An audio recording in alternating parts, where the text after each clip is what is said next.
This continues our IV skills. Now we're going to learn how to give that same IV push Lasix, but through a saline lock, not through an IV where the patient has fluids running. This is a saline lock. An IV was started. See the IV catheter? And then on the end of the IV catheter, you have the saline lock. All right? This is put in for the patient who just needs maybe IV antibiotics every 8 hours and they're hung, or IV push meds like the Lasix we're fixing to give. All right? So I'm going to give the same Lasix that we talked about in giving IV push meds in a patient that has IV fluids going. This is what the saline lock looks like, okay, coming out of its package. You really don't see saline lock written on it, but you can look in the package and you can see it and tell what it is. Patient already has a saline lock. Before we give medications through a saline lock, we have to irrigate with a IV flush prior to the medication to make sure the IV is still in the vein. We irrigate post the medication so that the medication is not left in this tubing, but it's pushed on into the patient. So when you're going to give IV push medications into a saline lock, you're going to have to flush before and after. All right, if you didn't label your syringe with the patient's name and the medication, how are you going to know? Because if you have these out of the package, in some facilities they're not individually packaged like this. See, you're walking down the hall with 3 syringes. So you need to know which one is a flush, IV flush, and which one is your medicine. If you'll pay close attention to this, your IV flush has a huge bubble of air in the end. What if I pushed that into the patient and gave them an air embolism? Another reason that you need to know what is your flush and what is your medicine.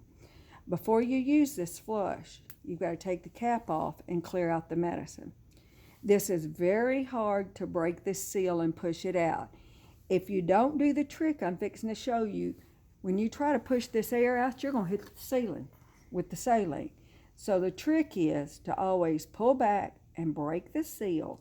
Then you can very easily push and get the air out. Push till you get saline coming out the end. I've seen students hit their patients in the faces with these, hit the ceiling, hit the wall, because they don't do my simple trick of pulling back. Now this is a 10 cc IV flush. Some facilities only have 3 cc flushes, okay? If you've got a 10 cc flush, you don't need but one. You can flush with a couple of cc's before and a couple of cc's after. There's really no standard. You just need to flush. All right? You're going to need an alcohol wipe. So, and I forgot to get one, so let me grab an alcohol wipe. All right.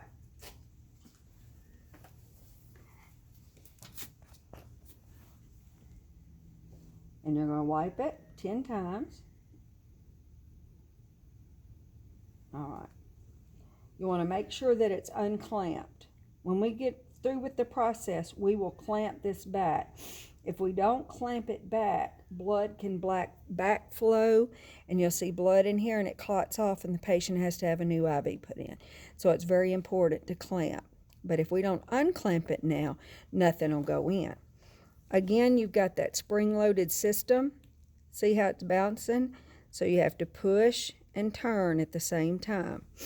And I'm just going to slowly, you don't have to time it, just slowly push in the saline flush, 2 to 3 cc's. Then follow with your Lasix.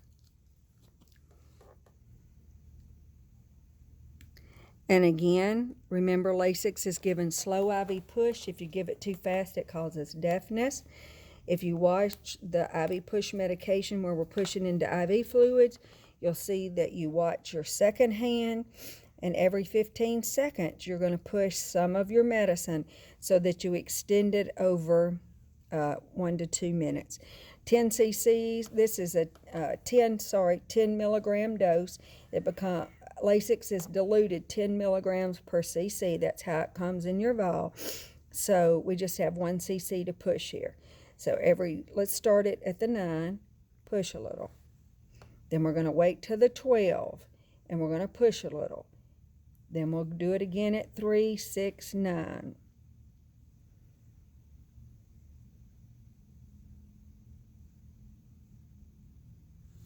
You don't want to push a lot or you'll run out of medicine before it's gotten to 2 minutes, okay?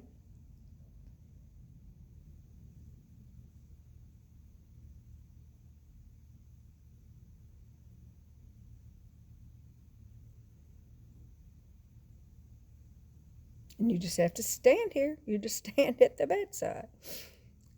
All right, another 15 seconds is about up. So we're going to push just a little. You hardly see the plunger move.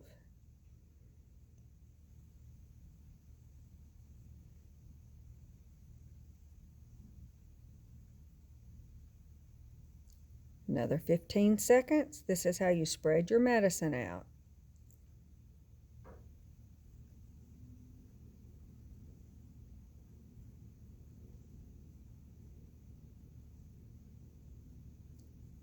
Then another 15 seconds. Now I'm not going to make you watch it again for us to do that for another minute, but we would do it for another minute and complete the Lasix.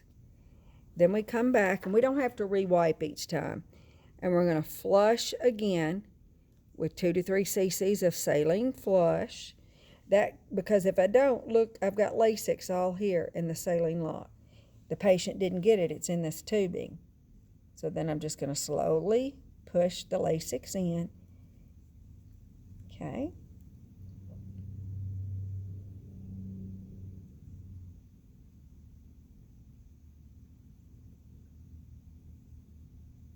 Okay. Then before I break it here, I want to clamp it. If I break first, it's going to back flush, and then I will have to flush it some more. So before I break my syringe off, I'm going to clamp it. Okay? And then break it free. And that's how you give an IV push medication like Lasix through a saline lock. It's good for you.